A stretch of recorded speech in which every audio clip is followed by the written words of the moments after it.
Oh, cool. Okay. So great.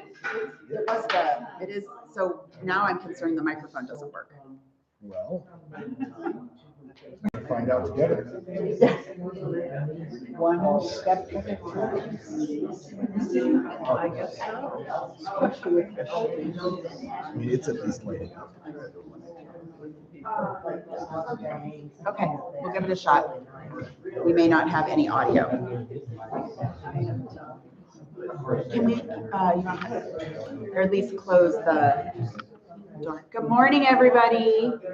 To the brave few who are braving the heat, that is a little untenable for March. I'm sure we all share that.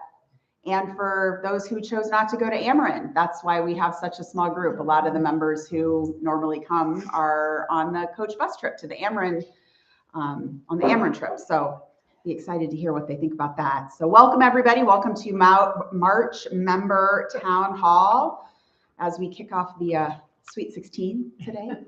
Go Cats. We got quite a few things to talk about, and I've got a leadership team that's pretty under the weather. So we're going to be kind of tag teaming for some other department directors and who are not here today. So, but we'll get through it. Just as a reminder, if you have your cell phone, if you would not mind putting it on silent, please. We appreciate it. We are videoing this for people who are not able to attend so they can watch it later. We are also putting out a written transcript. So there's multiple ways people can see the information that is being shared at these meetings. Additionally, just a reminder that the idea behind our member town hall is that the various advisory group meetings that happen throughout the month for the various departments roll up to this meeting. And this is very much about us sharing information that was discussed in those advisory group meetings, but then also answering some broader questions from the membership who comes today, as well as touching on anything else that might come up. But I do want to request, if you have a question or an issue or a problem or a concern that is specific to you, let's save that either for the advisory group or for an offline meeting with the department heads. So with that said, I will kick it off with some updates from the administration team. The first is that, as everybody's aware, based on my most recent letters that have gone out, we are changing how people will access the building. We are doing away with key codes and moving to key fobs or RFID cards, which is essentially the same thing, just a different version. Those have been ordered. They are en route. As soon as they are here, we will start the process of getting all members first a new either fob, which looks like a little AirTag almost, or a card, which looks like a hotel key card, which you can put in a little plastic sleeve and put on your key ring. So whatever your preference is. But that will allow you to wand yourself in and out of the building without entering a code. We will be moving away from numerical codes altogether. That will be happening here in the next 2 probably weeks, as soon as we get the cards in. All associates, though, have had their access reset on campus. So they no longer have their original code. They now all have new, completely randomized 6-digit codes. I made the decision not to put the membership through getting a new 6-digit code and just holding over till we get the key fobs, but to do that for the associates. So at this point, that's where we are in that part of the process for sort of making sure that we're all using the community security system as effectively as possible. I want to remind everybody that this building, the buildings, Memory Care and Town Center Inn, were built as with secure entry, meaning that if you live here, if you work here, you have a code to get in. If you don't, you go through one of the entrances, IL, Buena Vista, or Assisted Living and Inn, and you're buzzed in by the concierge. You're seen on camera, you're buzzed in. The idea being then that you come in and you check in and you're issued a visitor badge through AccuShield. Now, I am more than aware that that system is being routinely bypassed. And as I said in my letter last night, there is a natural sort of conflict that exists between convenience and ease of access for families, for visitors, for private staff that you might have to come and work with you here on campus, and the notion that we keep the campus secure. I get that. And what I know is that if we're going to keep it secure, we gotta use the system as we've designed it. So what I'm asking and what I'm expecting of our associates and of our membership, even though I can't control the choices everybody makes on this campus, is that we honor that expectation and that we use the system as it's designed. We will continue to look for holes inside that system. We'll continue to audit logs because we can see who punches in when and where. Right? We can see how frequently a code is used. We can see whether, well,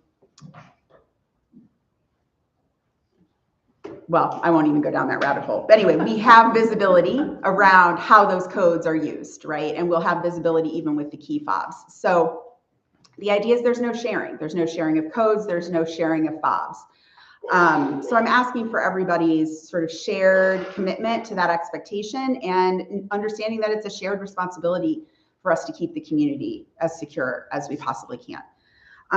That said, I'm just going to tease a little bit, and James will be talking about this a little bit more. We will be adding on in sort of a two-phase process some cameras, additional cameras at non-camera entrances, so that we will have the ability to see who's at an entrance. Okay, so the idea is we keep the doors secure and we can see who's coming through those doors at all times. Now, we're doing it in two phases because there's a short-term solution, but it's not the best long-term solution. The longer-term solution is going to take more time. So we're going to invest in a multi-tiered approach to putting cameras at those entrances. So you'll see that all happening in the next couple weeks. Okay. And James can answer any more questions, I think, a little more pointedly about that. I just wanted to make sure everybody's aware that's something that we're doing. I have gotten some questions, and I did put in my letter to the membership last night. You know, we are working with the Sheriff's Department about what happened on campus a few weeks ago. I do not have any more information. They did take forensic evidence. That said, I don't have anything back. And the thing about forensic evidence is it's only as good as the likelihood that they can determine if we know who a suspect is. And that information is unknown at this time. So if I get more information from the Sheriff's Department, if we hear anything back, I will keep you updated on that, okay? But I think the biggest thing is that we're all well. The associates are well, the members are well, and this has been a pretty isolated incident. So it's easy in the day and age that we live in, I think, to think about the worst case scenario, to catastrophize, to go to the place, well, what if? And, you know, if we spent all our time doing that, I'm not sure any of us would get out of bed. So, you know, the reality is we've got to focus on what we know. We've got to avoid speculating. And we've got to control where we have control. And that goes back to what we know and how to use our security system to the best of our ability to keep the building secure. There are some additional things because some of you, I'm kind of scanning the room, some of you might go down to memory care from time to time. We're looking at how we're allowing families to enter memory care in a little bit more secure way. We're looking at adding some AccuShields in a layered approach at the memory care entrance and potentially at the in entrance. Because if we're going to use the security plan, right, and make sure we are not sharing, we want to make it also easy for visitors, families, and guests to get in the building. And by easy, I mean not like you can just walk in, but easy in the sense that they don't have to park and then walk all the way around to another entrance, okay? So those things are things we're actively looking at and will be taking steps to ensure that it's not too onerous to get into the building, okay? But doing it in a way that supports the core foundational security system that we have, okay? Let's see, what else? Just a reminder about, well, I've got one other thing before I go to that, I'm sorry.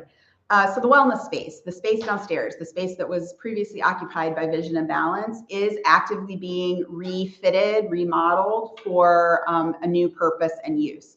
I'm not ready to announce details on that yet, and that's partly because we still are in the process of signing some some leases and dealing with some vendor relationships before we sort of announce what that plan is. So I anticipate that within the next 30 days, I'll be able to kind of roll that out en masse so that everybody's aware of what's coming and how we're adding more services and amenities for our members to use on campus, and how we're better using the space that we have for things that we're already doing here. Because I know from everybody's point of view, and even mine, sometimes things can start to feel a little congested. So I think how we're going to kind of grow into our space a little bit will be a nice improvement for the campus at large. So the other thing is to remind everybody, our administration advisory meeting is typically the third Wednesday of the month at 2 p.m. in the Buena Vista.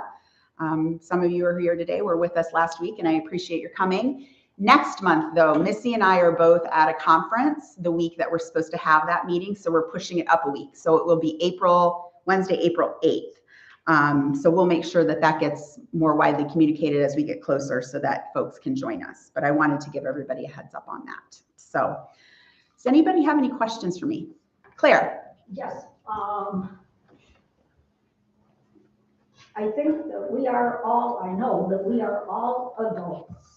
We live here, we pay a somewhat premium price Sure. to be here. And plus we have also paid a substantial membership fee or buy-in fee. Not a buy-in, it's a one-time membership fee. It's not a buy-in.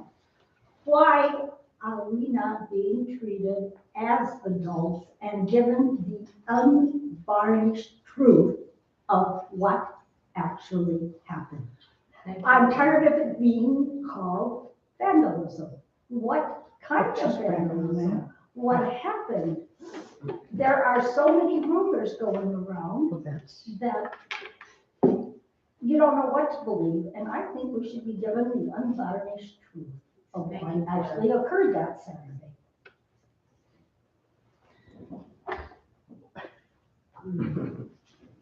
I'm not sure that well, two things. First off, I can't control how everybody chooses to share information and the rumors that get spread. You're not giving us information. Claire, may I finish? I'm sorry. No, my bad. Thank you. I can't stop that. What I am giving you is what we know for sure. I could give you a lot of speculation. I could. It was vandalism. It was graffiti. Okay? But what was it made with? I'm not sure that that's relevant. It is to some of us. I think we have a right to know. There's all kinds of rumors. You could quash some of those rumors. I actually said I think we're. Well, here's what I will say. Here's what I'm sorry. We live here 24/7. You do not. I think we have a right to know what goes on. I understand your point of view. You have that point of view, and I will take it under consideration. How about that? Okay? All right. Any other questions? Okay. All right. I am going to turn it over to Hanaro, who's going to take the food and beverage announcements for the month. Take it away. Absolutely. Good morning. Good morning. I'm the better looking Shane. All right. Updates for food and beverage. Allergy-friendly dessert options. We've listened, we heard you, we compiled, and we came up with a new product for you. Look out for home-free desserts arriving next month. These cookies and brownies are free from major allergens and will be available in our dining rooms and for takeout. We'll have more information and maybe some samples, we'll see, at our advisory meeting. Dining al fresco. The patio is now open for lunch and dinner. Seating is first come, first serve. No reservations will be accepted for the patio. Enjoy outdoor dining while we have some good weather. Flex spending reminder, all pastry orders must be placed in advance. Please plan ahead instead of waiting until the end of the period, which are the 13th and 27th, to use your flex spending balance, ensuring availability and quality for everyone. To build on that, because still some members don't know that you can use your flex dollars to purchase ahead of time danishes, cakes, pies, cookies. You are able to use your flex spending for that. Passover dinner. There's a lot of buzz for this one. Passover dinner will be served Wednesday, April 1st at 5 p.m. here in this lovely room, featuring a traditional meal. This is a reservations only event. Members have priority. Outside guests may join a wait list. Wait-listed reservations will be confirmed starting March 29th, so Spring Fling Sunday, as space allows. And then the next thing around the corner are Easter brunch. Celebrate Easter with a champagne prefix brunch on Sunday, April 5th at 11 a.m. until 2 p.m. in all of our dining rooms. And just a reminder that Buena Vista will be closed that day.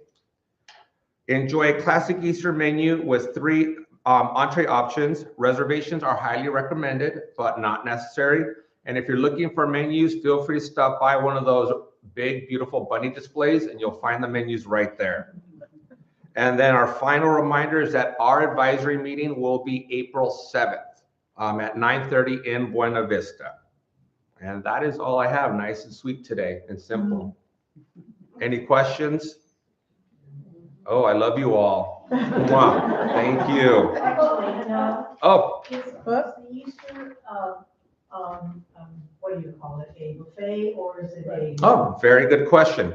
So so it is going to be a plated service, just how we conducted St. Patrick's Day and Valentine's Day. So each dining room will have servers attending in sections. You'll place your order with the server. You have your choices of the 3 proteins, and they come with the prefix sides. There will be a starter cocktail, shrimp cocktail. I want to make sure I clarify that one. It's shrimp cocktail. And then then the second course will be a pre-made salad, and then it'll go into your entree, and then there will be dessert. Okay?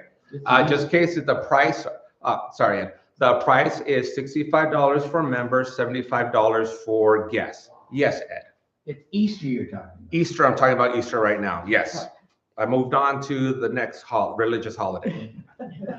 All right. Thank you so much, everybody. I will pass this now on to James. Well, let's do. I pointed to Megan. Now, come on over, Megan. Let's give a hand to Megan, the one who keeps us healthy. Do I? Thanks. I don't think I see anything. All right. Hi. I just have a few announcements, and none of this is probably a surprise because I think it's all in our Thrive. But as we go into April, our theme for April is peace, our principle of the month. So we are talking about a lot of calm, maybe spiritual, and different activities that we can participate in that are a little on the lower end of the spectrum in terms of intensity. So for our Wellness Wednesdays, we have a series with Kirana. They're going to be talking about anxiety and depression as we're aging. That is at 11 in the morning on Wednesday, the 15th. So our lectures are in the screening room for this month. On the 22nd, Beata is going to do an Earth Day meditation. So last year for Peace, they did a progressive muscle relaxation practice, and our members really loved it. So we're going to take it outside if the weather is not crazy warm, and do an outdoor grounding meditation practice. When is that? That is the 22nd. And then the 29th, we go to dining, and they will do another demo like they did this month at the Taboon at 2:30, and their focus is on foods for cognitive health, for brain function. So you'll see all 3 of those events for our Wellness Wednesday in April. We talk about peace in our Principle of the Month discussion always on the 3rd Monday of the month. So this month it's on April 20th, 2:30 p.m. in the screening room. So we watch a TED Talk. We're talking about 4 types of peace this month. We've added our pool classes. So there's an additional pool aquafit class Wednesday afternoons at 2 p.m. And we've moved Aqua Zumba to Friday mornings at 10 a.m. Because it is hot. And then our garden club, we've made some progress, but we are not quite at our planting stage yet. So we have a few more steps to take. We've postponed our trip to the nursery, so maybe a week or so longer, and then we'll go get our plants to get our garden started. So you can still send me your emails if you are interested to be included. I send out updates via email to those active garden members. If you're interested in knowing what our projects are so that you can participate in pieces or in whole, please let me know. And I think that's all I have, other than to remind you that our health and wellness meeting is the first Tuesday of every month at 4 p.m. in the screening room. Any questions for me? Okay, great. Thank you. So now,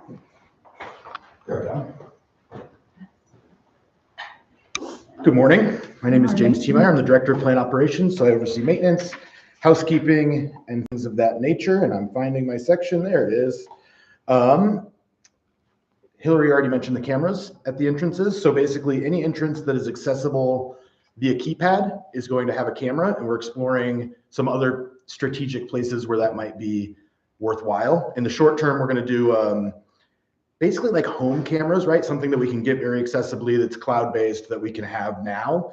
And then in the long term, we're looking at a much more sophisticated version of that. But obviously that takes a lot of planning and time to get to that place. So again, short term and then a longer term plan as we go forward. Landscaping updates. We are going to be trimming the trees tomorrow in the guest parking area. So there's going to be very, very limited parking space. I would urge your guests or yourselves to park at the inn entrance down here on the first floor and then take the elevator up. Obviously, they do still need to check in with concierge. Please, please, please have them check in with concierge. We can't stress that enough. But again, we're going to be really limited because the goal is to get some of that stuff raised up so that people can actually park there without running into trees. But to do that, I can't, drop limbs on cars. So just as an update. Fire drill. We've talked a lot about a whole community fire drill and a fire extinguisher training for members. That is still in the works. I'll be honest, I haven't moved that forward very much this last month, but it is still on my radar. And thank you everyone for your patience when we had to test every single alarm in the entire building. I know that that's a very disruptive act, but I do appreciate all of your patience. And luckily it didn't take nearly as long as we thought it might. So luckily, also, we don't have to do that again for a whole nother year. So there's that. The cafe. We are still working through the permitting process. The drawings are done.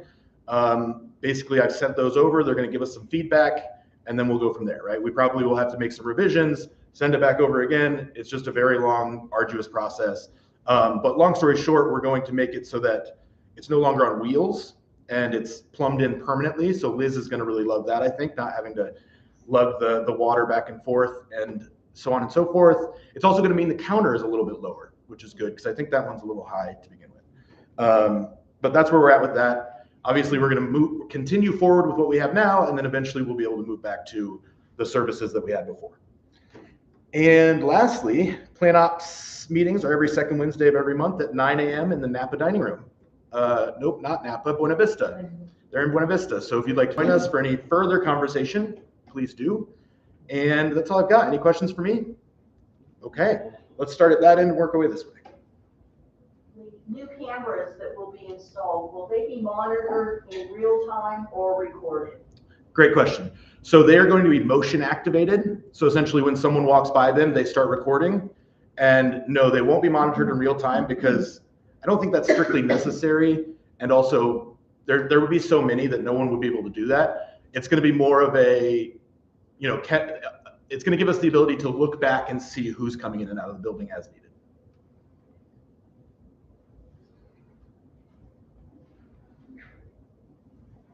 So this is not a personal request, because I want to thank you for the personal stuff you took care of. But the lights at the South Bungalow, in the center divider, it's not on anybody's property. They're both out. Yes. So walking back at night is dangerous. Are we talking about the street lights? The street lights, the high, tall Yep. street lights. For a while, there was one going, but they're both out. In addition to that, the one in front of the bungalow on the east side is also out. So that whole intersection is pitch black. Also, I mean, this is not my problem particularly, but at the very end of that street, on the east end, it's also pitch black. There's no light there. There's no street light, so you can't do that. But Sure. Somebody could sneak in easily. Sure. If we're talking about security. So that's it. I just wanted Yeah. to reiterate. So a couple of things I'll say to that. First and foremost, I am aware of the streetlights that are out. They're these big LEDs that I've taken it to a couple vendors now and nobody can seem to find these things. So that's kind of the hang up on that, is we're working with whoever we can to try and find those. So that's where we're at with that. And then as far as where you're talking about where there's no light, I will certainly take a look. Just as a reminder though, Tucson has, their light ordinance, so we'll have to be kind of careful about what we're able to do. But thank you. I'm letting Allie choose. I just wanted to find out about housekeepers, since you don't have a. Oh, yeah. Because we've had a change and we're wondering what happened to her. Fair enough. Well, I'm not And it's gonna, just me, it's. understood. Yep. I'm not gonna discuss any specific situation, but what I will tell you is my objective and my expectation is excellence amongst my entire team. And if we're not meeting those goals, we're gonna find the people that can meet those goals, and that's what we're doing right now. Fair enough?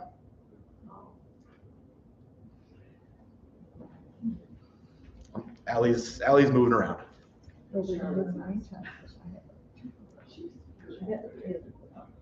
Okay, a couple of things.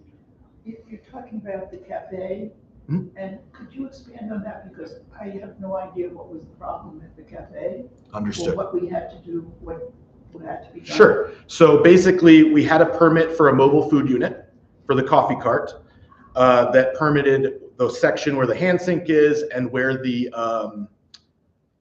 espresso machine is, right? Well, because we had a soup station on the next counter over, they don't consider that hand sink as part of that counter. And so they won't let us serve soup from that counter until I re-permit for all 3 countertops, is essentially where we're at. So instead of doing that and going through that whole process again, I wanted to make it a little more efficient, and we found a way to plumb it in physically so that it works with the entire building rather than having to, again, lug water back and forth. So we're doing that and going back through the permitting process, which we would have had to do either way.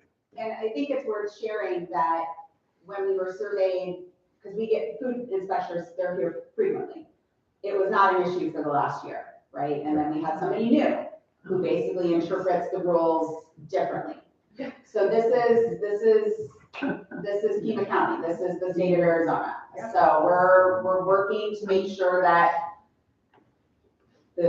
going to this next step minimizes any chance that we run into this issue again and we don't have to take soup and the food offline again. Or right now, the food isn't offline, it's just all coming packaged from the kitchen. It really is a red tape and bureaucracy at its finest. For those listening at home, basically what Hillary said is we've passed every other health inspection until now, and they just decided to stick us with this one. And again, to reiterate, this is Pima County, just being Pima County. Did you have anything else?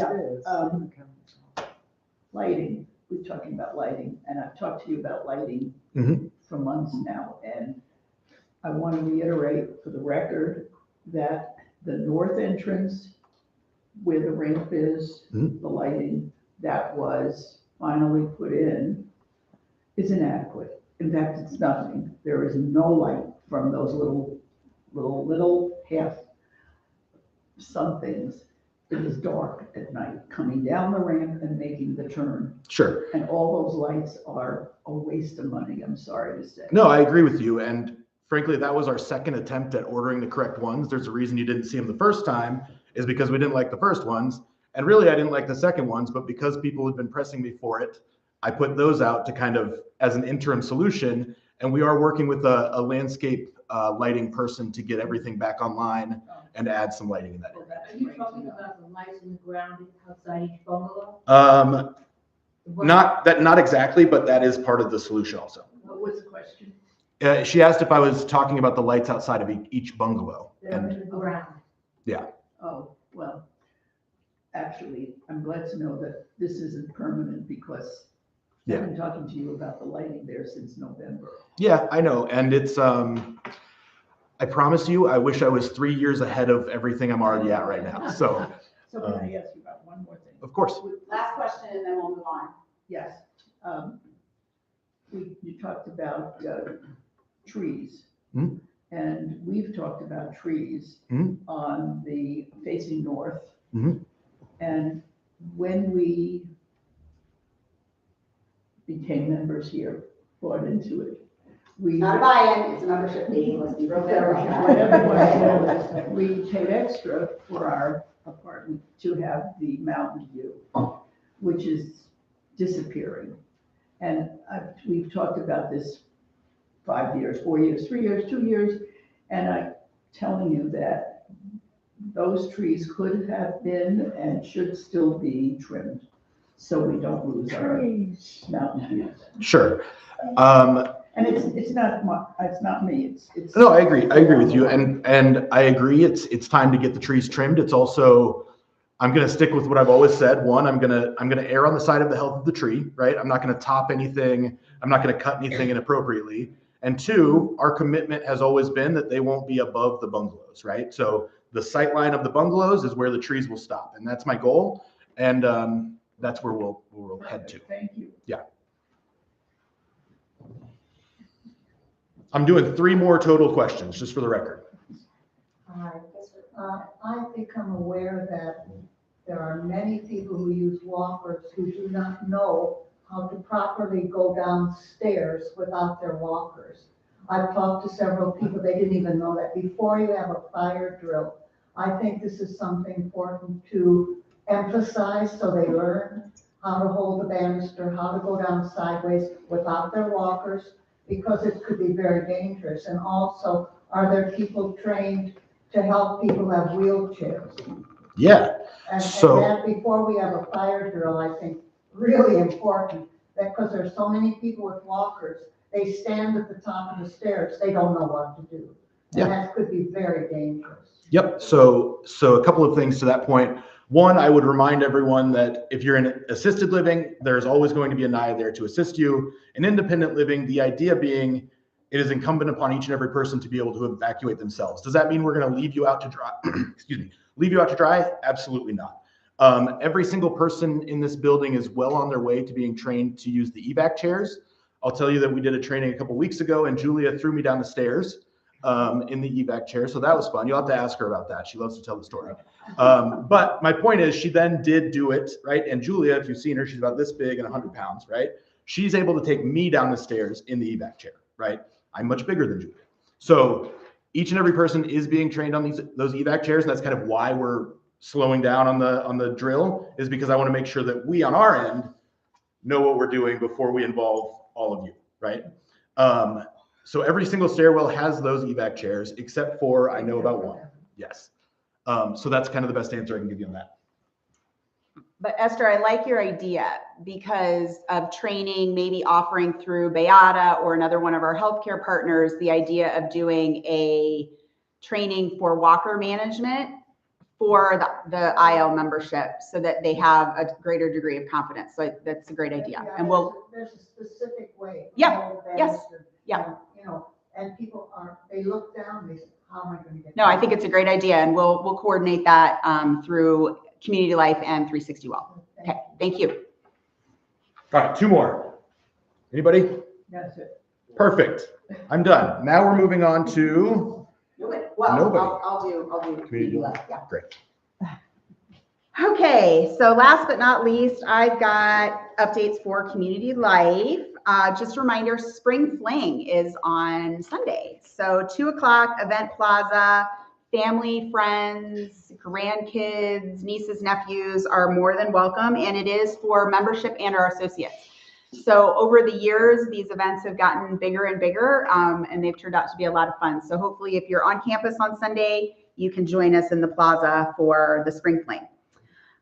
She wanted to touch base about the Choose Your Own Adventure trip that we're offering to the Arizona Boardwalk. It's another coach bus trip, and it's going it's right up off the 101 loop in Scottsdale.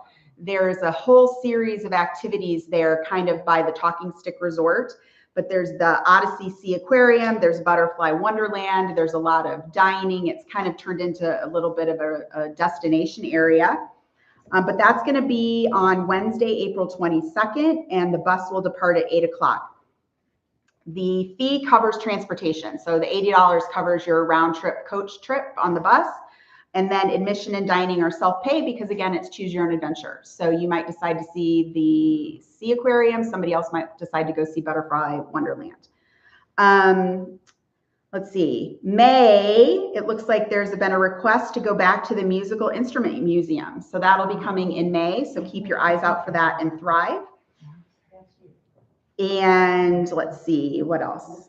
She did highlight here, and we'll put this in the transcript, that if you have any questions, suggestions, places you'd like to see added, to email them at the THC-Community Life email address so that you can reach the staff, the team, right? As opposed to emailing Amber directly or emailing Sabrina directly. This gets you to whoever's available for the day.